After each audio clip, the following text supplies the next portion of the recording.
Esse, meu amigo. Bom dia, que a paz do Senhor esteja sobre a sua vida de uma forma especial e grande nesta manhã. Eu peço ao Senhor que nesta oportunidade esteja te abençoando com toda sorte de bênçãos espirituais. Eu quero compartilhar uma palavra sobre o poder da cruz de Cristo.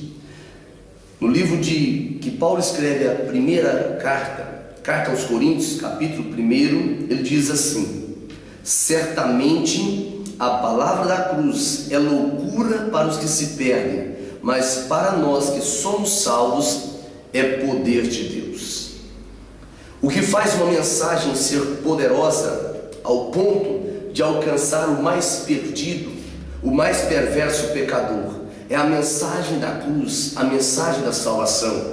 Quando nós olhamos para o livro que escreveu o Dr. Lucas, no capítulo 15, uma passagem muito conhecida sobre o filho pródigo, a Bíblia mostra que aquele filho pródigo estava na casa do pai, aquele filho pródigo desfrutava da mesa do pai, aquele filho pródigo tinha a herança que o pai podia proporcionar, mas quando ele olhou para a sua situação, sentiu-se engodado por Satanás, e agora ele abandona a mensagem da cruz, que era o poder de Deus, e agora ele pega um caminho de perecer, o caminho da condenação, e toma então uma atitude ousada, desrespeitosa, e vai até o pai e diz: pai, me dá a parte da fazenda que me pertence. Quando um filho procura isso do pai, o pai ainda vivo, é uma atitude de um desrespeito total. Agora, quando se trata da questão espiritual, é algo mais forte, é algo mais doloroso. Mas é o pai que entendia, que conhecia aquele filho, que sabia exatamente qual era o princípio que estava levando aquele filho aquele caminho perverso, aquele caminho terrível. O pai permite para o filho aprender uma grande lição espiritual. E agora o pai dá-lhe a parte da fazenda que pertence. O pai lhe cobre com a promessa de que ele estava ali esperando. E aquele filho parte para uma terra longínqua. Aquele filho agora, quando está com muito dinheiro, aquele filho agora como novato, como recém-chegado naquela terra, a Bíblia diz que ele conquistou um número grande de amigos. Eu começo a conjecturar que ele chega em uma terra estranha, e agora começa a pensar que o dinheiro que ele havia recebido era algo que não tinha fim, era algo que podia gastar, era algo que podia estourar, era algo que podia usar dos limites físicos se preciso fosse, porque aquele dinheiro não acabaria mais. Mas a vida de um homem, diz Jesus, não está na abundância dos bens que ele possui.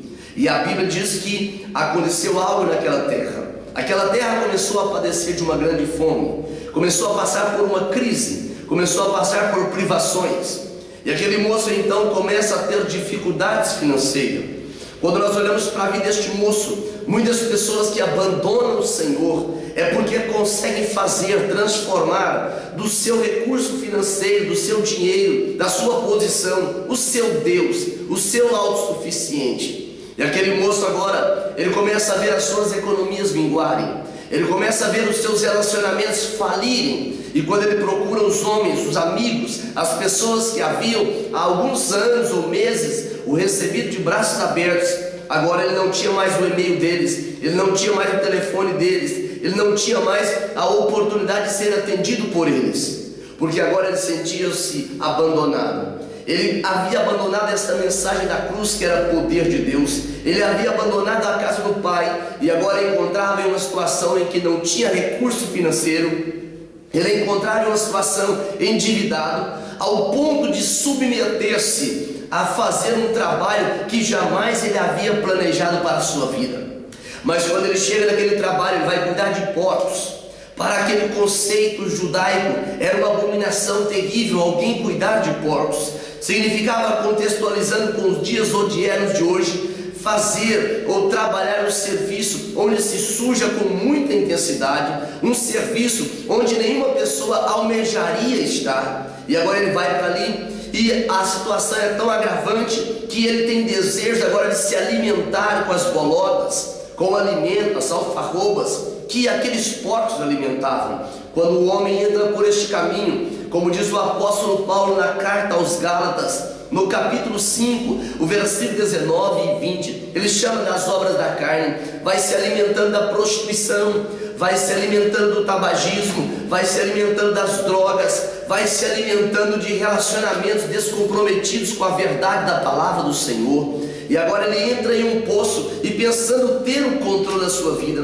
Mas quando aquele jovem chega ao final do poço, quando ele olha para a sua situação, a sua origem, quando ele olha para a mensagem que um dia ele havia ouvido, quando ele olha para a casa do pai de onde ele havia saído, ele olhou para aquele chiqueiro e ele tomou a decisão. Essa decisão o apóstolo João explica ela na primeira carta, no capítulo 1, versículo 9: se confessarmos os nossos pecados. Aquele moço agora bota uma placa lá naquele chiqueiro de porcos: nova administração, quem quiser que cuide disso, porque eu estou retornando à casa do Pai. Mas sabemos que o adversário da nossa alma, ele não quer que você retorne à casa do Pai, ele não quer que você reconcilie com o Pai, porque ele sabe que no coração do Pai há misericórdia, ele sabe que no coração do Pai há compaixão, ele sabe que no coração do Pai há perdão. E aquele moço, ele começa agora a lutar contra os seus próprios pensamentos, começa uma batalha, mas a mensagem da cruz é mais forte,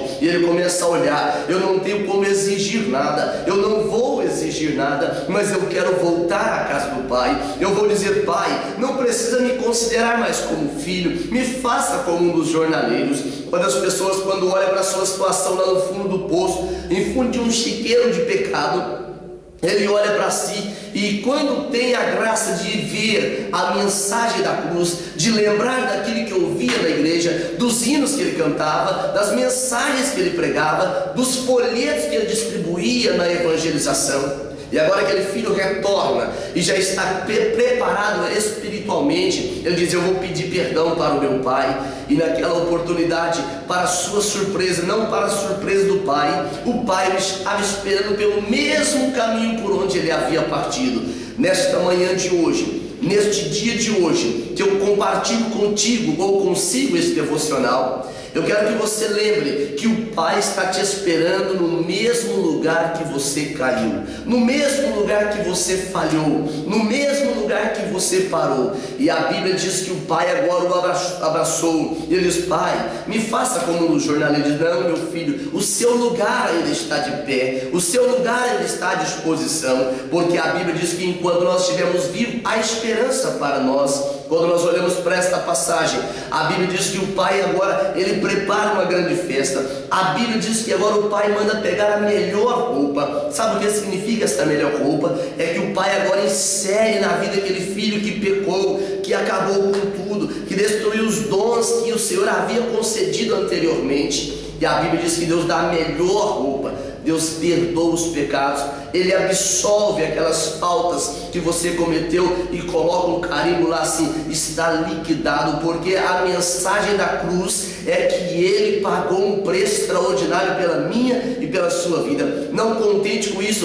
Ele pega ainda um anel. Esse anel significa restauração da aliança. Esse anel significa que agora passa a ter os mesmos direitos de filho, porque ele passou pelo processo do arrependimento. E a Bíblia diz que, não contente com isso, manda colocar sandálias. Deus devolve novamente a si a oportunidade de pregar das boas novas, de anunciar o ano aceitável do Senhor. E não contente com isso ainda, o Pai manda fazer uma festa. Por isso que há uma festa quando você retorna para a casa do Pai. Os anjos fazem festa, a igreja faz festa, o céu se jubila. É porque a mensagem da cruz é poder de Deus. E esta mensagem agora, esta palavra poder, que vem de dinamite, ou dinamite vem de poder, significa que a estrutura de Satanás caiu, que as muralhas que te cercavam, os muros, as cadeias, as algemas, elas caem por terra quando você volta à presença do Pai. Por isso nesta manhã o Pai diz para você, diz para si nesta manhã: é tempo de voltar, é tempo de arrepender, é tempo de reconciliar, porque a porta da graça vai fechar, mas ainda há tempo de você se arrepender. Mas você fala: pastor, eu sepultei meu casamento, acabei com tudo. Na presença do Pai, a solução para a sua vida, a solução para a tua causa. Não contente com o chiqueiro, não contente com as mensagens dos porcos e nem com as bolotas deste mundo, mas vem alimentar do banquete que o Pai pode te proporcionar. E se você toma essa decisão agora, eu quero orar consigo neste momento para o Senhor perdoar os teus pecados, te dar uma nova veste,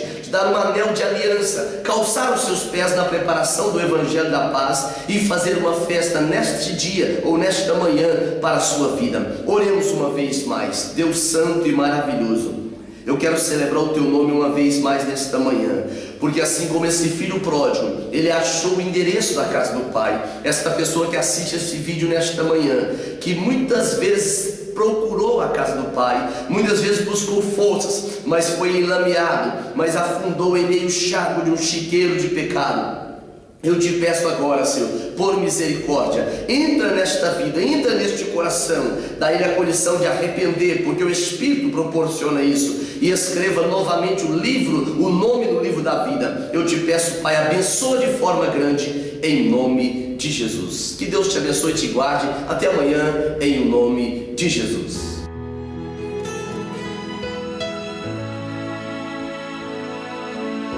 Esse é meu amigo, meu grande amigo. Quão bondoso amigo é Cristo, carregou com a nossa dor e nos manda aqui